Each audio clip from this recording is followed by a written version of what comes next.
It's time now for the award-winning #1 local talk show in Northeast Pennsylvania, The Sam Lesante Show. Now here's your host, Sam Lesante. Well, welcome. I'm Sam Lesante, and thank you for joining us once again. This is the Hazleton Area School District Report. We come to you every month and give you information about what's happening. And I want to just say this. I'm joined today, incidentally, by the Superintendent, of course, Brian Uplinger. And joining us as guest is Dan Gentile, who is the Chief of Police of the Hazleton Area Police School District. And we have Wister, Yuhas, who is the Director of Security. We're going to get to them in a second. You know, Brian, it's interesting because we're talking about what we see in the country today, and this is not a Democrat-Republican thing, but we've seen in the last 3-4 months the billions of dollars that have been wasted, okay? And a lot of people can say, well, why wasn't there accountability? Where was the transparency, et cetera? We don't know, but the point is that they've recouped maybe close to $1 trillion of money that was just blown up. Right. So when you look at the Hazleton Area School District and we look at what we're doing, this shows, I'm getting to a point here. The point is that, you know, the report that we do, okay, and the people have access to seeing you and listening to what we'll find out today, and any question at all that they have, the school district has been transparent. And I would be remiss, okay, not to thank the school board. And I want to name them individually because you may know of them. Joe Barletta, okay, and all these people are great people. These are people that have worked, okay, dedicated themselves, have no personal agendas. At least I don't think so, okay, and I've been here a long time. We have Joe Barletta, we have Ed Szymanski, we have Ellen McBride, we have Linda DeCosmo, we have Jeff Kubitz, we have Tony Bonomo, we have Dr. Childs, we have James Chapman, and we have Joe Zeller. And I must say, these are people, my friends, who had to vote to say, yes, we want to have a Hazleton Area School District report. So that's why we're having these reports. So when I say about transparency, Brian, there's no secrets here. No, none whatsoever. And none. That's the whole thing. You know, many years ago, for those who have been around many years ago, we saw what happened with school board directors, okay? That doesn't happen anymore. And I think one of the things, when I was on the Board of Trustees and chairman of the Luzerne County Community College Trustees, our job was there were policies that were set. Correct. The community, we had to achieve certain policies. So our job was to make sure that the president and his entire staff followed those procedures. If they didn't, then we had, but it wasn't our job to do them, okay? And that's why I said the school board is to see that things are properly run. Wouldn't you agree? I completely agree, and I've been here 8 years, actually going on 9 now, and I've never worked with a better board. In the 8 years that I've been here, every board that I've worked with, because we've had some changes since I've been here, but every board that I've worked with they've been phenomenal. And they've allowed me to do my job. They've allowed me to do what was necessary or what is necessary to continue the advancement of the district, getting in new academic programs, bringing in new operational ideas, and just transforming the district and changing it to what you see today. And we're not done yet. There's a lot of things I have left. And when you look at when you look at any organization, okay, and particularly the fact that they're spending taxpayers' money. All right, and we didn't have that accountability. I mean, when I see the billions of dollars that have been wasted in this country, that could have helped the veterans, could have helped go back into the general fund. It's like, if you don't have management, then when you're looking at guys like Joe Barletta, Jeff Kubitz, okay, all the experiences that they have, Ellen McBride, okay, Tony Bonomo, these are people that have been around a long time. Correct. And bring a lot to the table, okay? So I know I harp on that, but I want the public to know that it's important to know that we have management that is being controlled, okay? First of all, these are some questions that came in. How do you apply for a teacher's position?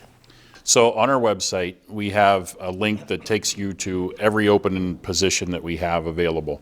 There's an application process that they would go through once they click on that link on our employment page. It's actually in what's called Talent Ed, so they would fill out the information that's inside that portal. They'd create an account, submit their information through there, and it comes into our Human Resources Department very easily accessible and a very easy process.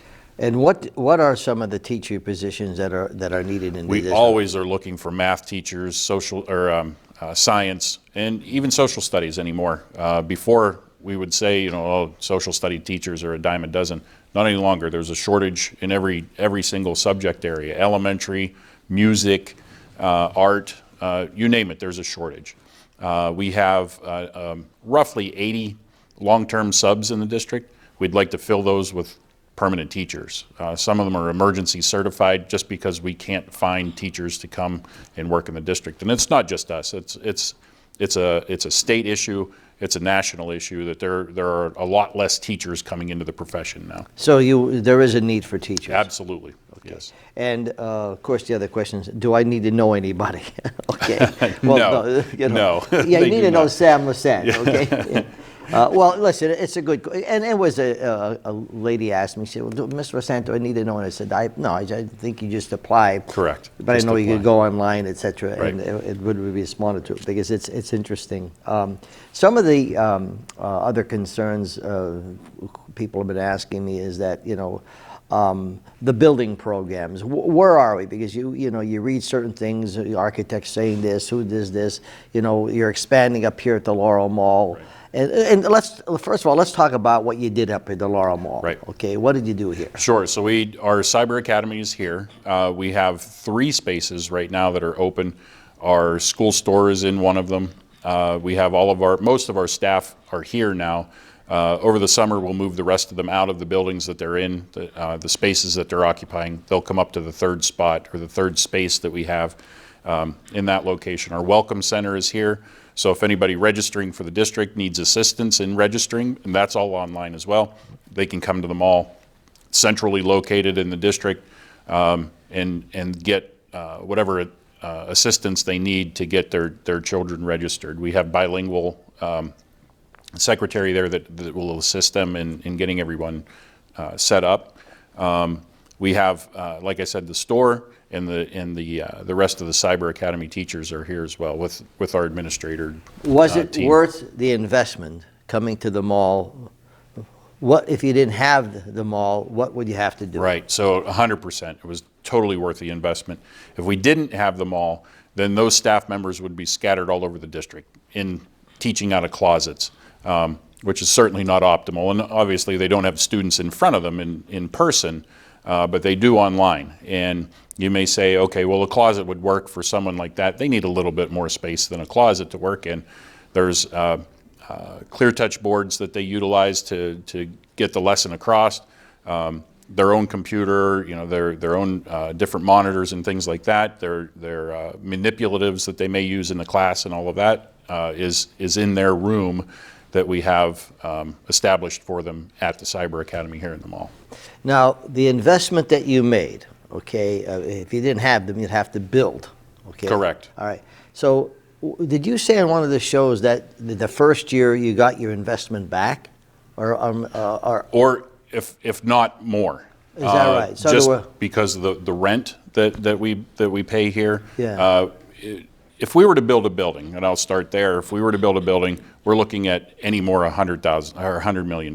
Just because of the way the costs have risen over the last several years, that building a building is incredibly expensive. We need to, though, just because we have such a large influx of students coming in. We don't have a lot of space left, if any. So we will have to build. But by doing what we're doing now, we didn't have to build any extensions or additions onto any buildings to place these teachers into one location. Again, that would be millions of dollars to do. Here, we're only talking thousands of dollars, not millions. For remodeling and For stuff. remodeling, correct. Well, it's amazing. I'll tell you. It is. It's It's beautiful. Yeah. It's a beautiful space. And once again, you have to. So currently, what's on the planning right now for buildings? Where are we at right now? Right now, we're not 100% sure. We have to complete the feasibility study that is taking place. That should be done mid-May, give or take. We'll get the answers from the PA Economy League, plus our friends in ICS that are helping with putting the feasibility information together. Our architects, KCBA, they're working together to put all the plans together to try to eke out some additional space that may be available in some buildings, maybe adding an addition on one place or what have you, which again keeps the cost down.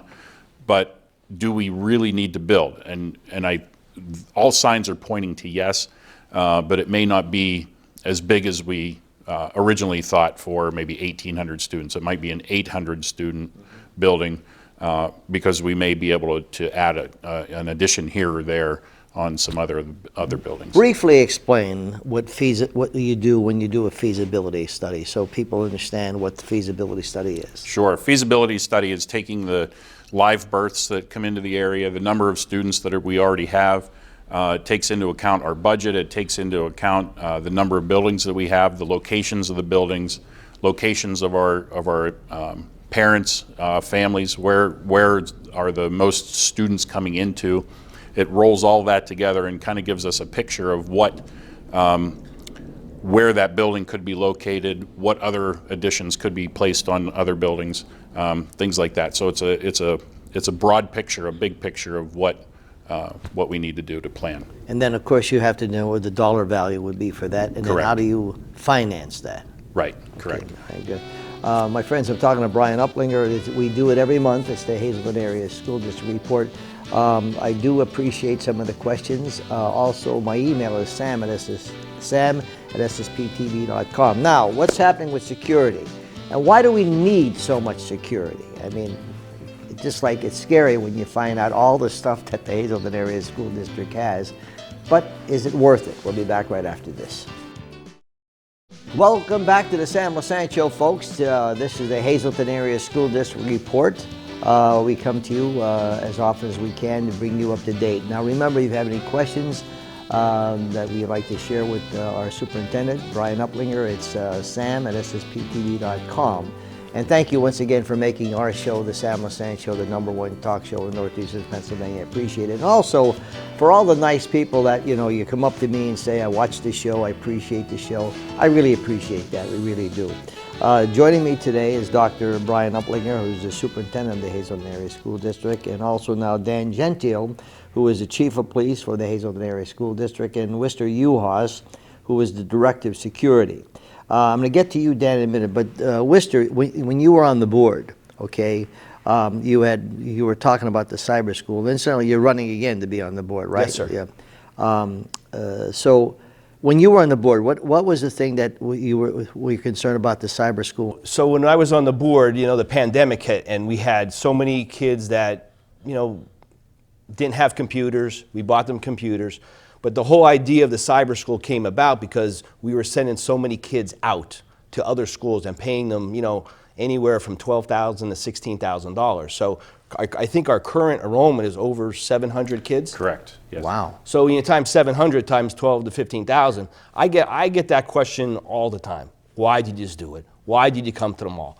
We're saving millions of dollars every year because of the cyber school. And let's face it, because of the pandemic, kids like to learn on computers. Some kids don't like to be at school. So it was actually a win-win. And it looks like, Brian, it's growing every year, isn't it? It is. There are a number of students that we've been able to draw back from cyber charters, which saves us money too. Wister, staying on the because I opened up the show about the board members, okay, and how, because I know it, I lived it, okay, for 12 years, being a trustee and then becoming a chairman, and there's so much interworkings that people just don't know because you just can't, it's like coming to a meeting, okay? Your vision when you were on the board, and now you're running again to be on the board, what is your vision? Well, when I was on the board, and currently if I do get elected again, obviously we definitely need a new school. So when I was on the board, we bought the Arts and Humanity building, we rebuilt that, we got the GANS building, we moved the warehouse up there. We did a lot of things, which when we did the GANS building, that freed up like 8 more classrooms, I believe, in the Early Learning Center. The Early Learning Center. So we saved money doing that. So yeah, if elected, I would love to to buy more, to continue that. You know, we've looked at a lot of buildings throughout the area, but I think this time, I think we've exhausted maybe that, and we have to really build something. Dan Gentile, okay, I like Dan, and I'll tell you why I like Dan. He lives in Pardeesville, where I was born and raised. So you see, only good people come from, only good True. people come from Pardeesville. Dan. True. It's so nice to have you on the show, okay? Thank you. And you've been there since 1989, you said, right? Yes, sir. It's a great town, really great people It there, is. okay? It is. It's like All right. family. Yeah. Chief of Police of the Hazleton Area School District. So what do you do? Oh, what don't we do? I could Yeah, probably yeah, make yeah. that easier. Well, we manage a full-service police department. We have 15 sworn police officers and 35 plus or minus security officers, and we maintain the safety and security for all 16 of our buildings, not only during the school day, but through extracurricular events, rentals. So it's a long day for a lot of our people. But we have a zillion products out there that we try to integrate with each other, from weapon detection systems, camera systems, halo devices that will detect someone yelling for help. It'll detect a gunshot sound. It detects vapes, cigarettes. How does that work? They call it a halo smart sensor. Goes in, we normally put it in our bathrooms where you don't have cameras, you don't have easy access to. People usually go in there and they have privacy, but say something breaks out, say there's a fight, and it'll pick up that noise level and alert us through a text or a email that there's an issue at a certain location. So we can then dispatch our security and our police officers appropriately to that area. Are all these things needed? Yes, they all work hand in hand to keep everyone in that school, in that building, from students to staff, safe. We're approaching the anniversary of Columbine. Columbine was one of the worst mass shootings in the country. 12 teachers, I believe, were killed, 4 students. It plays on your mind every day that we want to keep those buildings as safe as we can. We're implementing secure vestibules where we're taking our vestibules, the typical school back in my day, you'd walk in and you can walk into the school and roam around, go anywhere you wanted. Yeah.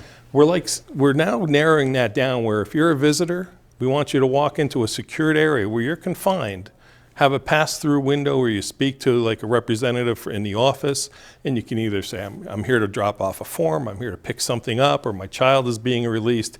They never have to enter your building proper at all. So we're trying to keep as few people from entering as possible, other than the ones that belong there during the day. I asked that question because I know it's critical. Now here's another question. Have you ever had to use any of those things in the last couple of years for security purposes in the school district? Every day we use our systems. Have you ever had any incidents? We have. We've detected weapons being brought into the school, anything from a bladed weapon, a knife, a gun coming in. Sometimes somebody will bring a look-alike weapon in, a gun that's a lighter. Oh, you ever see from the old days? A kid will try to pass one through. Yeah. They bring knives in, box cutters. We have a litany of things that get picked up on our weapon detection system. It won't just pick up a gun or a knife. It'll pick up maybe a foil package that may contain illegal drugs, whatnot. But we do get things pretty often. Wow. And what's the punishment for that then? It all depends on what it is. There's 2 phases. There's a school phase, and then there's a police side of that. If you bring a weapon into school, you're charged with bringing a weapon onto school property. Depending on their age, they may go to the juvenile system. If they're 18 or older, they'd go to the adult court system. There may also be a penalty through the school policies themselves, which could be a suspension or expulsion. Wow. And Wister, as a director of security, okay, what is your position and what do you do? So I oversee and coordinate the security services throughout the whole district. So that's the 16 buildings. Recruit and train security officers. You know, we have at least 1 security officer at every building. Some buildings we have multiple security officers. And then, like Chief said, you know, all the extra events that we have going after school, sporting events, we have security at those also. Well, how do you work with Dan then? Okay. Every day. Yeah. We start off the morning, 7 o'clock, coffee. We figure out what the plan for today is, and every day's different. All right, when special events are happening, graduations or football games or whatever, what happens there? Well, we already had our meeting with the principal over at the high school, Dr. Constant, and we have a plan. It's pretty much all hands on deck that day. We don't give anybody off. All the police officers and all our security officers are assigned posts. Is it safe to come to a graduation? Is it safe to go to the games? Because some people are nervous with crowds these days, okay? Absolutely, and we actually purchased, Chief Gentile and myself, we purchased open gates. They're metal detectors that are very portable. So every football game, we bring them down to Harmon Gate Stadium, so everybody has to go through the metal detection systems, and we plan to use them at graduation also. What else do you need? It looks like you have everything that you possibly could imagine, okay? And how do we, that's first question, and how do we rank in terms of security with other school districts? Whoever wants to answer that question. I think we rank very well. We have many districts that come to our facilities to view what products we have and what we're using. We take our products that we have, we research them. We have a great relationship with the board and administration that they support us 100% in what we're looking to do and facilitate a safer environment. We still have a vision out there for many other products. We're looking at a product that'll detect someone carrying a possible weapon if they're approaching a school. It'll give you an alert. We have window tint that you can't just shoot out a glass window and walk through. It's going to delay you for quite a bit of time that we can have a response by law enforcement. So we're constantly upgrading our systems. That's good. Folks, I'm talking to Dan Gentile, who is the Chief of Police for the Hazleton Area School District, Mr. Yuhas, who is Director of Security, and of course our Superintendent, Brian Uplinger. We'll be back right after this. Welcome back to the Sam Lesante Show. This is the Hazleton Area School District Report. We bring it to you every month. And if you have any questions, it's sam@ssPTV.com. And once again, I want to thank the school board for supporting the program. It's well worth it. We talk about transparency, and we're doing it. Brian, what are some of the when you're in public, and what are some of the common questions someone will ask you about the district? Is it secure? Are the buildings secure?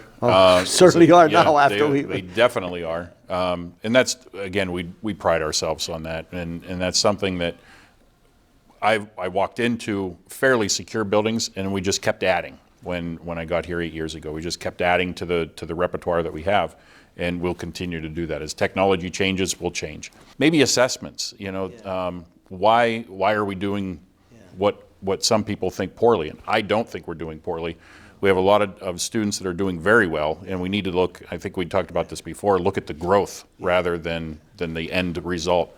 Students are doing really well. We have hundreds of kids that go into college. We have millions of dollars that are given in scholarships. Things of that nature. So yeah, we're doing really, really. And Dan and Wister, you guys working on grant money, right? Yes, sir. And how much do Dan and you guys get in grant money? Could be millions. Could be millions. Is that right? Yes, sir. So you have to know how to do it, where to get it, et cetera. There's several different types. They have federal grants, and we work well with our federal grant organizer, Dr. Zukowski. She helps us out immensely on obtaining what's available to us and helping us through the grant process. There's also state grants, and then we have state, local and state representatives that have also helped us in the past obtain funding for different projects. And I wish if you would take those grants away, okay, and didn't have them, who has to pay? But the taxpayers would have to pay for the security, correct? Yes, sir. Yeah, we've been very. I want to also thank the board, because the board has been, and the administration have been great helping us out, getting grants, talking to local politicians to get us the money that we need. Once again, I got to congratulate the current board that we have, because it's been just great to see that you agree to disagree. And I think that's, there's sometimes say, I think you're 100% wrong. I'm sure you and Dan don't agree on everything, but you're able to discuss it. Am I correct in saying that? Absolutely. When you look at the general thing and you hear about the public education and how we're down, the lowest in this and lowest that, You have to take the Hazleton Area School District out of that mix. Correct. Because I think we're blessed with the great administrators, great teachers, great aides. Right. Those aides, I mean, Right. God bless them. They're there helping, and you know, the janitors. Everybody seems to be working together, and I have to applaud them for that. And Yeah. just to add, there's not one school district that is identical to another school district. So we all have our challenges, absolutely. We all have our wants and our needs and things like that, but they're all different. So we are one of a kind, just like every other district. Well, thanks for coming on the show, Mr. Wister, and good luck. Okay, Thank you, sir. In your election. And Dan, it's nice to see you. You're welcome anytime. Thank you. Anyone from parties was welcome anytime. Thank The others you. you guys have to call and make arrangements, but you're open anytime. Brian, it's nice seeing you. Same. Okay. Thank you, Sam. Remember, you have any questions, it's sam@ssptv.com. Any questions at all about the Hazleton Area School District? My friends, we are blessed. Let's keep it that way. Okay, let's keep it on professional level. Let's keep it that we have a board that's going to be able to work the way they're working right now, because we're moving ahead. We'll see you next time.